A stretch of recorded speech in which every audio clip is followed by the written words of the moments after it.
Welcome to Three Men and a Movie with all three men back together again. This week we're going to talk Thor Ragnarok, which we just had the pleasure of finishing watching. So, get us started, bro. Alright, we're going to go with our ratings. I say pay for it, Hans. Pay for it! And pay for it. Nice. 3 out of 3. Ding, ding, ding. So there's 3 guys we can count. 1, 2, 3. Pay for it. So the crazy thing, I was reading, Disney, aside from like the rest of the entire like movie world, is tanking in numbers, and Disney is freaking rocking the world at the box office. Oh, yeah. And yet again, they don't fail. It doesn't matter what movie they come out with. Well, they like the biggest franchises. but they execute. Yeah. They nail it. Yeah. They bring together the comic book fans and the people that are not comic book fans, because it's got enough humor in it. Not so much humor that's going to offend the comic book guys, but enough humor that it's going to attract your regular Joe that doesn't care about the comic books. So they bring the whole world together to watch Thor Ragnarok. This was, for me, not even a superhero movie. It was a comedy movie that happened to have superhero characters in it, but I didn't mind. Right? And It was an action comedy. Yeah. It had a comic relief in the comedy. Yeah. Yeah. The 2 or 3 characters that would, like, when the action would kind of pick up and it get a little dramatic, you'd have 2 or 3 characters that would come in and make it funny again. And then there we go. A nice cycle back and forth. Hit us with the comedy, give us some action, make it dramatic, and then boom, hit us with the comedy again. It's kind of what we needed after that World Series. Don't remind me. Well, I guess only for people that are in LA will feel the pain that we felt yesterday. All right, so guys, parts that we liked without, spoilers, but I mean, there really isn't too much other than the stuff right at the end that gets revealed. This is kind of like a slice, of the whole Marvel universe that just focuses on Thor and his world, right? Yeah. And then, I think one of the big things, too, was Hulk.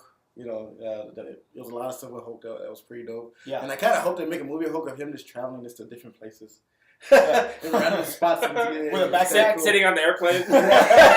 Going through Europe, taking Diet a train. Coke. Yeah. Dude, that would be a great spin-off. Just traveling Hulk. In different places and stuff. Well, he talks. He talks a lot in this one. Yeah. And even though he does his Hulk talk. He's grown. Yeah. He puts together some phrases and even some sentences, which I was really surprised by. Yeah, but I think in general, Hulk ends up talking and stuff like that. And in the movie, even Hulk can evolve. Yeah, he evolves, so he talks a lot better. But the whole back and forth between him and Thor was amazing and great. So it was kind of cool to have them centered, other than I think I always bounced from Thor and somebody else. It's always it's kind of cool that the Avengers always had their own little thing here and there in different movies, In our reaction to the trailer that we did long time ago, we did mention that it felt like a buddy movie. Yeah. And it did pay off. Yeah. That's exactly what it was. Yeah. Thor and Hulk, when they were together, it was awesome. Mm-hmm. It was golden. And I like to watch Hulk right in the brink of becoming Hulk again, and then is Banner gonna take over? And there was sort of that struggle between Banner and Hulk, and it's there is usually, right? Yeah. But in this one, they actually made it feel like you wanted to keep Banner a little longer, right? Yeah. At least for me, anyway. Yeah, instead the other way around. Instead of smash right. Wait a minute. I want to see the scientists do stuff, Yeah. Before Hulk took over, Yeah. So that was good. That was good. Use one of your PhDs to fly the plane. He quoted the movie. Thanks for the spoiler. All right. So we noticed something. Now you don't have to watch the movie. We noticed something in the credits for the cast that there are multiple Hemsworths in this one. Yes. So look out for them. See if you can play a drinking game, I guess, if you go to one of those theaters that sells alcohol. Every time you spot a Hemsworth. Yeah. There's 3 that we counted, right? I believe so. Yeah, 3 that we counted. 1 might not be a male. Yeah. Just saying. It's not good to make assumptions these days. True. So even though we gave our recommendation, it's a Thursday night. You probably won't get tickets because being that it was Thursday and we went to a theater that was kind of not quite complete yet, We won't say any names or anything, but under construction. Yeah, under construction. And yet under still packed. major renovation. And we felt that it needed major renovation. We agreed with their choice. My back also agreed. Yeah. It was a little tight, a little cramped in there, but it was full. And for a Thursday night showing of a movie in a theater that is not one of your popular booming theaters, it probably was the case that it was super packed everywhere else. And this weekend you might not get a ticket. Another hit for Marvel, another hit for Disney. Yeah. Another. And it was great that, they didn't make all the timing perfect, and they made the imperfect timing comical with the movie. Yeah. You'll notice that throughout the movie as you watch. CG wasn't a problem. Most of it was, but I think with Kate Blanchett, just because her age is like that, I think they had to do a little more.